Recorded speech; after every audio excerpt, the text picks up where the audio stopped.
The film begins in France during the height of World War II. After a brutal battle, the Nazi army manages to penetrate an area of Paris. Then, a German soldier warns the civilians that those who harbor rebels will pay a heavy price. However, the general stops the witch hunt by ordering his men to regroup due to the enemy's proximity, even though the colonel insists they must teach the French a lesson just before pulling the trigger. A woman emerges from the crowd and assures the general that they know nothing about the resistance. This sparks a debate between the general and the colonel, although it doesn't last long because their enemies catch them by surprise. Perhaps I was premature in speaking in the plural, for it is actually about one man, a U.S. soldier who fights like an entire army during his retreat. The colonel bids him farewell using the name Ryder, revealing that it is not the first time they have met at point-blank range with grenades. The protagonist makes his way to the Nazi camp, but a sudden bullet brings him down.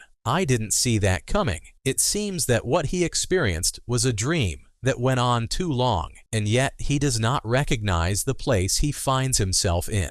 While exploring the area, he comes across a bag containing a rather intriguing assortment: a wallet without any documents, a pistol with special engravings, and the keys to a vehicle full of questions. The man goes to the motel receptionist, who informs him that he registered under the name Ryder, just as the colonel had called him in his dream. The newly christened Ryder finds himself on the outskirts with a spectacular motorcycle, which he soon discovers is his, complete with a past he cannot remember. The man begins to explore the city, a city he does not know either. In that same city is located the headquarters of the Sanborn Group, presided over by Mr. Sanborn, an aging magnate who is almost always accompanied by his assistant Jack. Interestingly, both appeared in Ryder's dream, Sanborn as the general and Jack as the German soldier interrogating the civilians. Speaking of the dream, they are soon approached by Sauch, whom we knew as the nefarious Colonel Sauch. He presents himself as a renowned architect interested in Sanborn's mega project,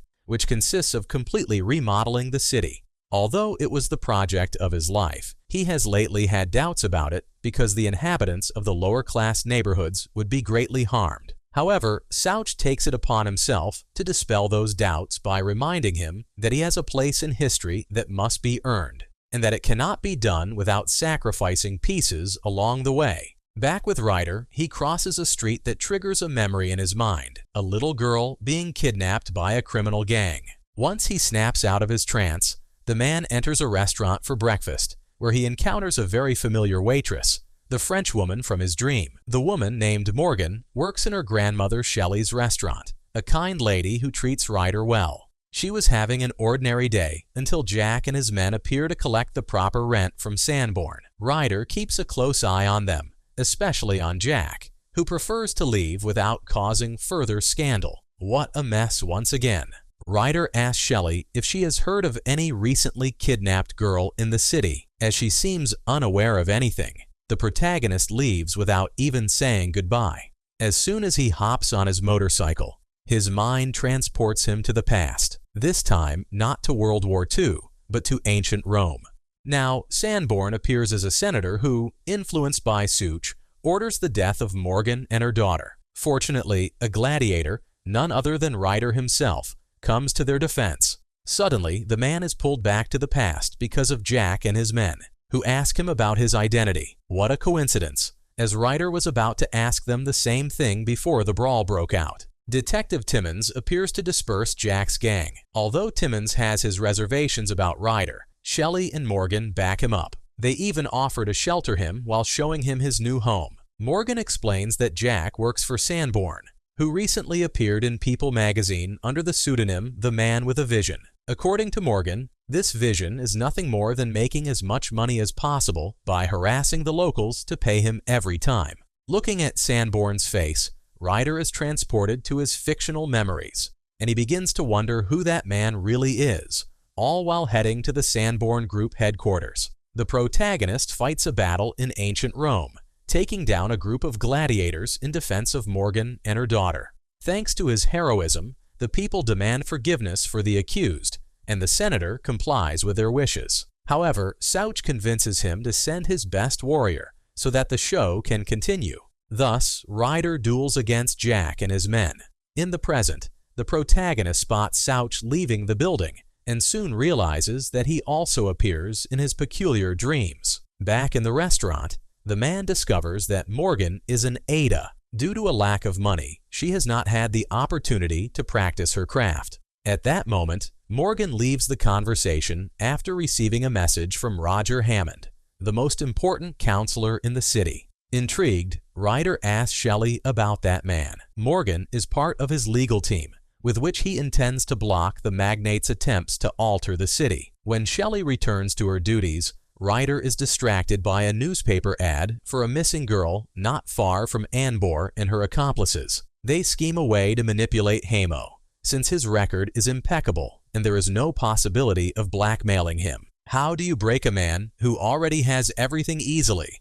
By taking away what he loves most in the world, his daughter. At night, Ryder receives an unexpected call from Souch, who knows that he has been having strange dreams. He gives no explanation, only warning him that they have a game to play. Suddenly, the protagonist finds himself in 15th century England in a tavern. The feudal Lord Sanborn, accompanied by his advisor Souch, demands taxes from poor Morgan, who has already given him everything she had.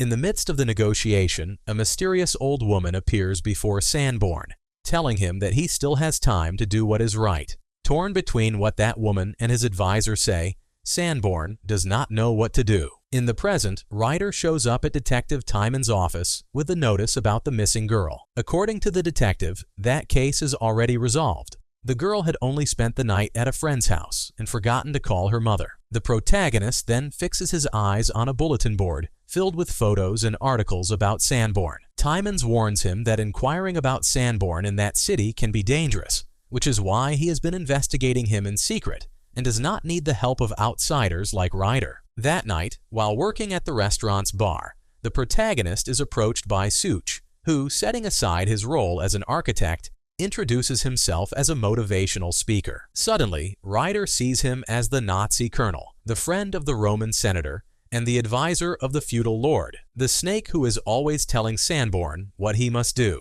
After dropping that bombshell, Souch leaves as if nothing happened. Upon touching the architect's card, Ryder then returns to his memory of England, where he again fights against Jack and his henchmen in defense of Morgan. But each fight is more epic than the last. The only thing that brings him back to the present is Shelley's voice, warning him that he had been lost in thought all along. The next day, Jack, acting under Souch's orders, calls Ryder to offer him a job with the Sanborn group. Upon hearing this, the magnate becomes upset with Souch for his constant meddling in his business. In response, Souch asks him to watch the news, where Hammond is now promising to defend the city from Sanborn's onslaught. Furious, the old man vents his anger on his project model and gives his accomplices the green light to do whatever is necessary. Later, the protagonist meets with Jack regarding that supposed job, which turns out to be nothing other than intercepting Hammond's car. Ryder goes along with the plan, and on his way back home, he once again finds himself in World War II, resuming the initial scene.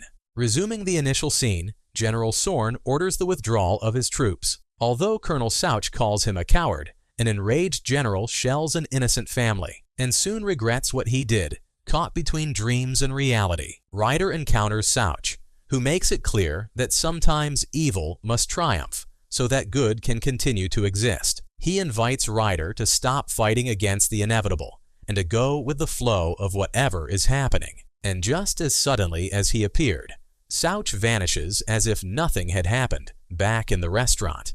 Ryder is not greeted by Shelley, but by Morgan. Her granddaughter is covering his poker night. What luck for them. Unfortunately, their moment is interrupted by Detective Timons, who informs Ryder that after checking the records, he found no match whatsoever. Essentially, Ryder is a ghost, and he doesn't like ghosts. He prefers to evade the topic and continue his own business with Morgan. In private, she notices his collection of scars, memories of their past lives. Although Morgan feels happy by his side, she can't help but wonder about his past. The next day, when Ryder meets with Shelley, she shows him something he hadn't seen on Souch's card. His name spelled backwards means chaos in English. Meanwhile, Sorn comes across a letter on his desk that seems from another era, in which he reads the phrase, It's never too late to do what is right. The same thing that the old woman in his dreams told him, who turned out to be none other than Shelley. With this phrase echoing in his mind, Sanborn finally realizes the error he has committed, or is about to commit. Immediately, Jackie orders his men to scrap their plan.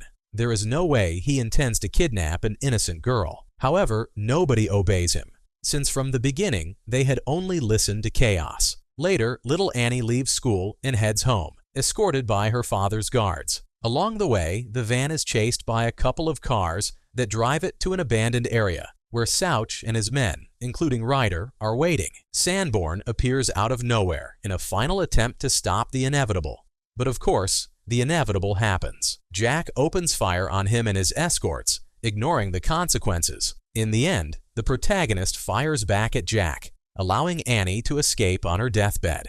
Jack remembers that they had done this before. From ancient Rome to World War II, fate has always pitted them against each other in an eternal battle in which there can only be one victor. That is Ryder. Next on his list is Souch. Although Souch has run out of bullets, he does have an unexpected outcome for the Lord of Chaos. When the adrenaline wears off, Ryder realizes that he is injured and does not look well. Seconds later, Detective Tymons appears alongside Shelley Morgan. Upon seeing his beloved, the protagonist is reminded that in his past lives, whenever he fought for her, he ended up dying, and this time does not seem to be an exception. In his agony, Ryder sees Lord Chaos bidding him farewell. Fortunately, fate smiles upon him by granting a miraculous recovery, or so he believed, because he then sees himself being eulogized at his funeral. Officially, he is a ghost. Before continuing his fight against Chaos,